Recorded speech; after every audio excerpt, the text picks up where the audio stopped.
Howdy, and welcome to Outside In, the podcast that is talking to thought leaders that are shaping the world of business and legal process outsourcing. I'm Brad Burgess, the Vice President of Marketing for ISC Management Services, the U.S.'s largest independently privately held BPO. For the past 20 years, I've had a front row seat in watching how the multi-billion-dollar process outsourcing industry has changed. Now I'm excited to have a platform to talk to people that are affecting that change and to provide a view inside the decisions that are being made to ensure that companies and law firms like yours are receiving the latest and greatest support when outsourcing their office support services. In today's podcast, we're going to be talking to Greg Caraway, the Vice President of Legal Solutions at ISC Management Services.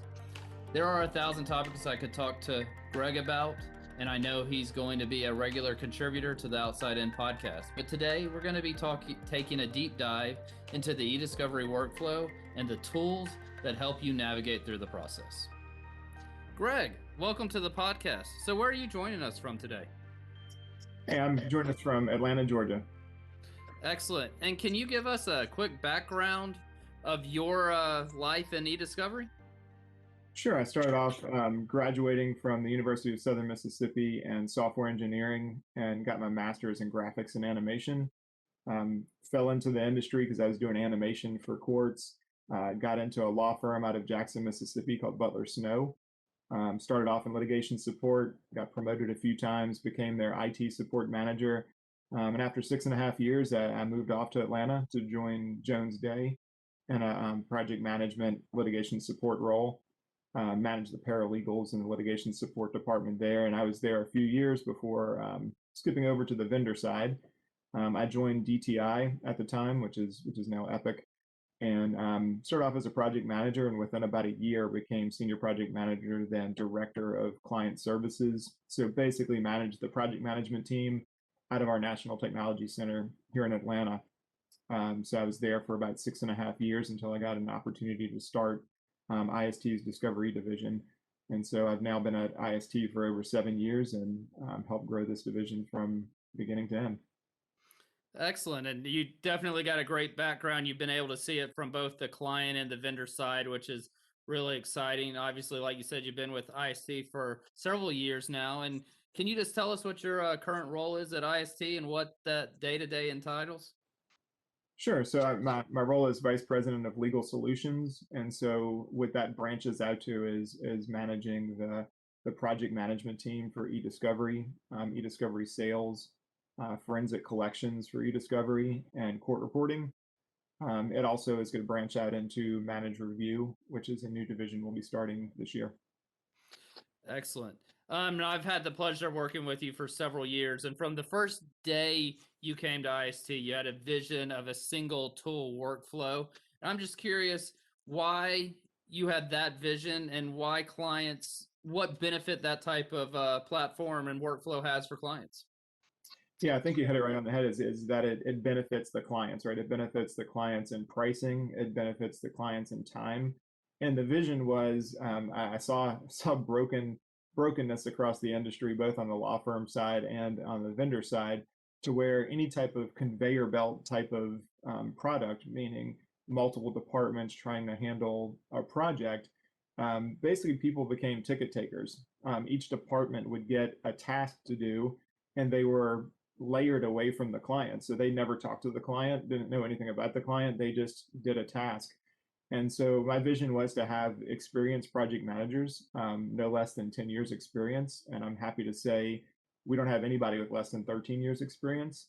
So those are the people that receive the data, whether it's from our forensics team or from the clients and so forth. And they see the data from beginning to end. And we've been able to do that through a tool that connects whether it's relativity processing or ECA, all the way through review. So there's not any inputting and exporting of data. There's no transition from one tool to another and so forth. It's all seamless, which allows us to save the client time and money. Awesome. And I love what you were talking about there. And you talked about relativity a little bit. And of course, it's the 800-pound gorilla. It's hands down the industry leader for document review, but it's not always the best option for data collection and processing. And I know you've made adjustments to that. And I would love to learn how does a client know what the best way is to start that processing system, whether it's through relativity or maybe like that Cloud9 product that IST utilizes? Yeah, well, what we've done, which is great, is we have allowed our clients to be able to give us their data, and we help them with the workflow. So they don't have to pick the best tool. We help them and guide them to the best tool for the job. So if they have a quick set of data that they may want to, filter down on the date filter or maybe a few things, we can send it through relativity processing, give them a quick inventory of the data so they know exactly what they have prior to the review. They can filter that data and then get it into review. If they have a larger set of data that they have not only date range filters, but maybe domains and search terms, where they have specific set of pages of search terms or even just a few search terms, we can take that data and put it in an early case assessment environment through Cloud9 Explorer, and they can actually search that data and look at that data prior to it going to relativity. So if they had a set of search terms and they had 1 million documents, they can review the 100,000 that hit those documents and make sure that their searches are what they're looking for prior to hosting it in relativity. So we cut the ECA cost is about a good bit less than what they were going to be hosting in relativity. And so we're saving them time and money in that way as well, saving their attorneys review time and their end client money on the time for the review. That's excellent. And so in that ECA process, that when a client knows a little bit more what they're looking for, knows a little bit more about that data, is that when they would be able to utilize that type of early ingestion process? That's correct. I mean, if they have more information about their data, and really what it comes down to is the two law firms or the different sides coming to an agreement. When they come to that agreement of saying, "Hey, here are the search terms that we're going to use to search across our data," and that is set in stone prior to us even receiving the data, then they know that. So it's no questions asked. They know, hey, we have search terms, we're going to do that, and we have a tool for that job. And it becomes very clear to them of how we can save them time and money right up front. Awesome. And so obviously ECA is one of those ways that these clients can start to better understand that data before the review. But there's that step in between processing and reviewing that is called analytics. That's obviously there's hundreds of tools out there, and IST utilizes 3 different tools. How do you help a client choose and understand which tool is best for them? And can you tell us a little bit about the differences in the tools that ISTs provides? Sure. So we a little over a year ago, we decided to develop our own IST analytics tool, and it basically is for low-hanging fruit, right? So if you have near duplication documents or email threading, IST can offer that for free. So that's one thing that we want to do because price is usually a big deal when it comes to analytics. Analytics cost is very high, and so we wanted to offer a no-cost solution for that early in.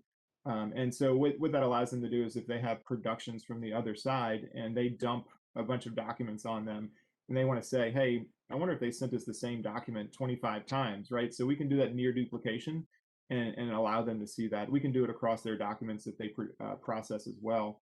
And then email threading allows them to review large email threads all at one time and make a decision on that data. So if you had an email that you're emailing back and forth within a bunch of departments and you have 10 people on the email and a lot of email threads, you can look at that one email and say, these 300 emails that were all in this string are all non-responsive to this case because they were about us having lunch somewhere or going on a vacation or the Super Bowl or something like that. So you can easily cut out data at that point. A few other options we offer is relativity analytics. People call it TAR, RAR. You hear a lot of different acronyms for it, but relativity analytics does a really good job at allowing us to do technology assisted review, which is where TAR comes in. It allows us to teach the documents as we go along in the process. So as you mark documents as responsive, the system recognizes the responsiveness of those documents and makes recommendations on other documents. So it can say, we have 1 million documents, we're going to review 1,500 documents, and it will go across the rest of the documents and determine which ones are likely to be responsive or non-responsive based off of the 1,500 you review. You can do subsets of that after the fact and kind of get down to a good set of numbers. Another tool that we use that has a little bit more features is new by Reveal NextLP. Reveal purchased NextLP recently, and also BrainSpace. So you mentioned there's thousands of these tools out there. This is one company that's starting to combine some of the tools that are really heavy hitters in the industry, which is great because we at IST have a relationship with them and can get it at the same cost. So whether they want to use NextLP or if they want to use BrainSpace, it's the same cost to our clients. There are differences and benefits to using both. There's a lot of them, so that's definitely something we'd like to talk to our clients about. One of the main differences is the story engine and things like that, to where it allows you to almost see like baseball card type deals of your documents. Like if you look at the back of a baseball card, they have all these statistics. It gives you a lot of statistics, and you can really dig into the analytics, which is one of the most complicated parts of e-discovery, which is like why we like to talk about it so much. Excellent. Right. Absolutely. And as we've kind of gone through this, we've talked about a bunch of different tools. We've talked about Cloud9 and Relativity, the different analytic tools. And one of those things about Relativity, it's a fantastic product. It's super powerful, but it can be difficult for someone that's not highly trained, like your project managers, to navigate in there.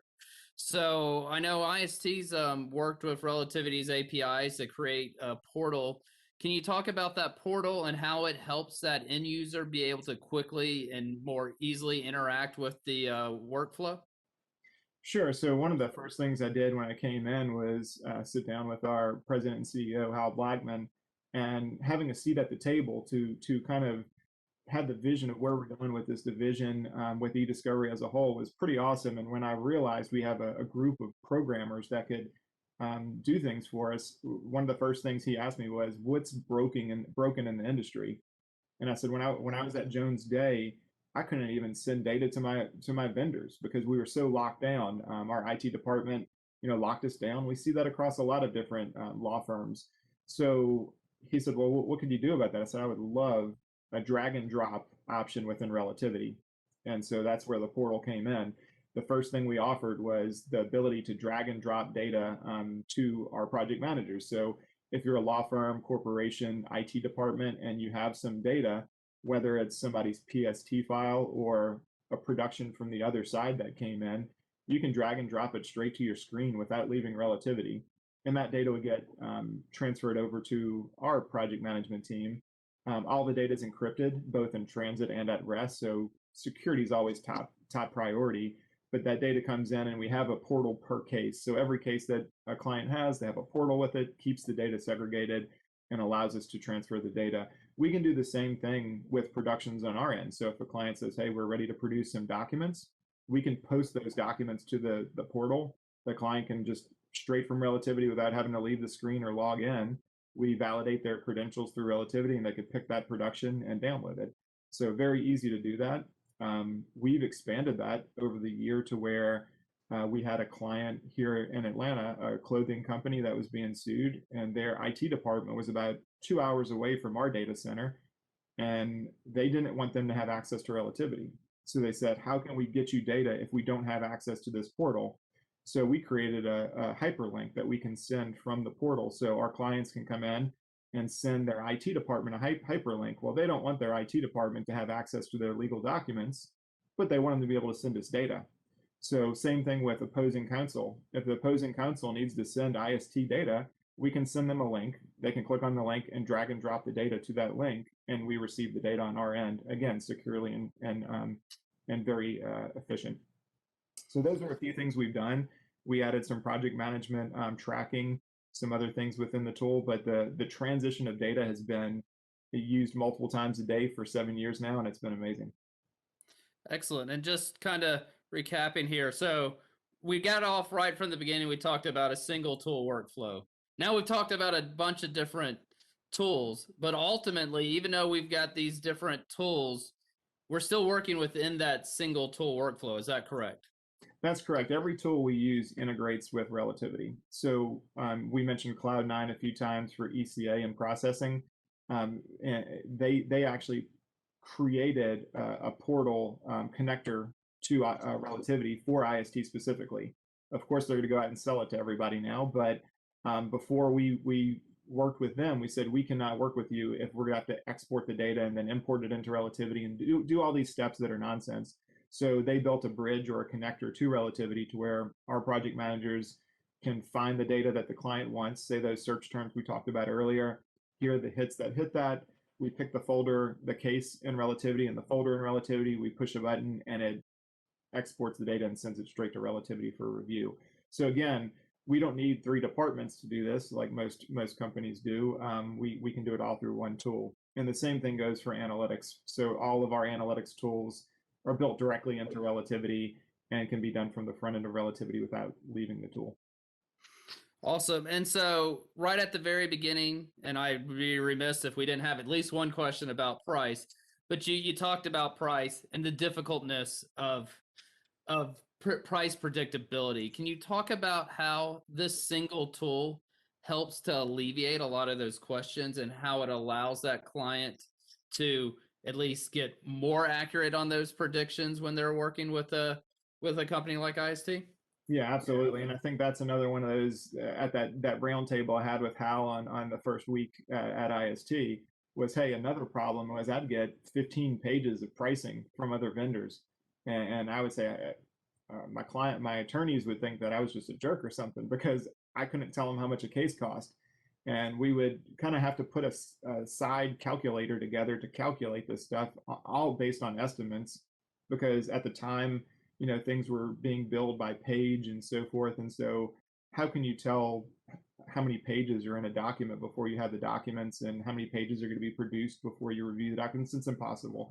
So we came up with a simple 4 price point solution: processing, hosting, project management time, and Relativity user fees. So those 4 price points have stuck in through this whole thing. Even with ECA, the processing is broken up into an in and out model, but you still have processing, hosting charges, PM time, and user fees.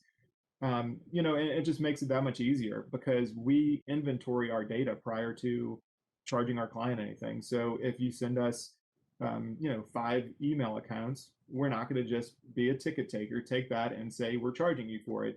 We're going to evaluate that data, allow you to search it, and charge you on the relevant data that you provide based off of the SOW. So we've made it super easy and predictable. And prior to processing any data, our clients actually, even if they sign off on an SOW, a statement of work, they still sign off on a processing confirmation form. So, there's no gotchas like, hey, attorney, this, 100 gigabytes you thought you're going to have is actually 500 gigabytes. If we were just ticket takers, we'd take that, process it, and send them a bill.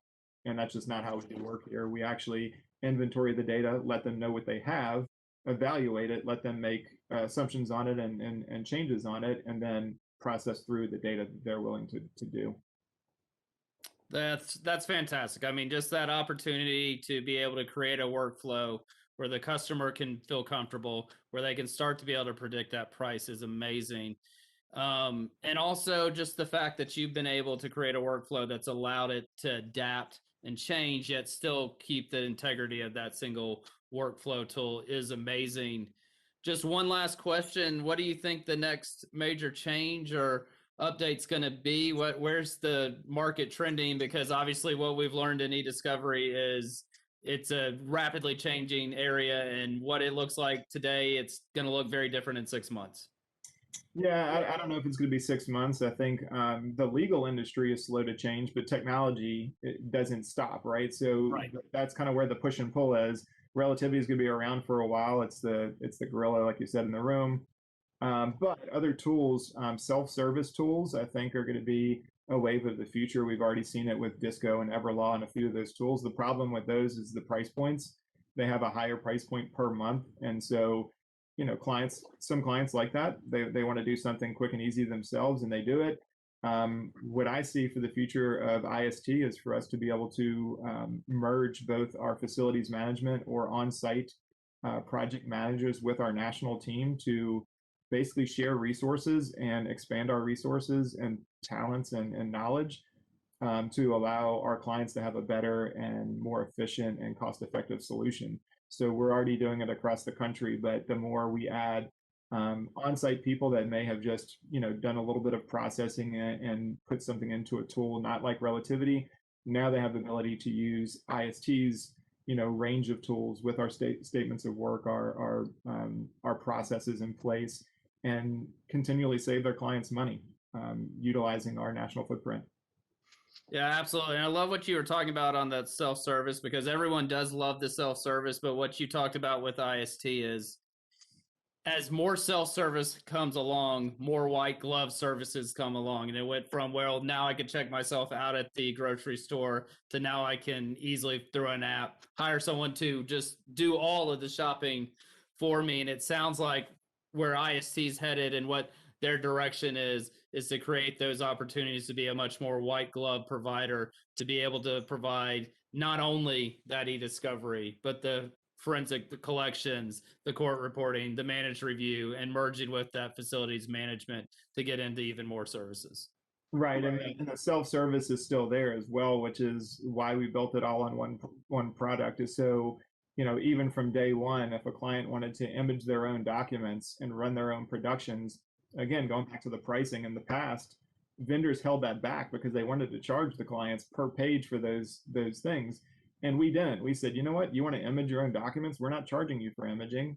Image your own documents. And we gave them the capabilities to do that, to run their own productions, to load their own data, and so forth. So we have clients that can process their own data and so forth. So we've given them the ability to do both, but obviously our project management capabilities are there, and a lot of people are relying on that for us as well.